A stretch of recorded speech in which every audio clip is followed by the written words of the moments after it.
ఇప్పుడు వరకు జరిగింది చాలు నాని. మనం ఇక్కడ ఉన్నామని తెలిస్తే నిన్ను కూడా చంపేస్తారు. మనం వెళ్ళిపోదాం నాని. ఎక్కడికి వెళ్ళేది లేదు సిరి. ఇప్పుడు మా ఫ్రెండ్ వరకు వచ్చింది, రేపు మా అమ్మ వరకు వస్తుంది. అలా అవ్వకముందే నేను వెళ్ళి మీ అన్నని కలుస్తా సిరి. వద్దు నాని, అర్థం చేసుకో నాని. అన్నా నానిగాడ అమ్మ వస్తుందన్నా.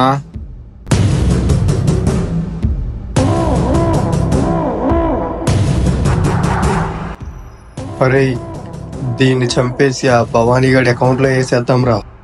అవునన్నా, దీని చావుతో మొత్తం తగులుబడిపోయిద్ది.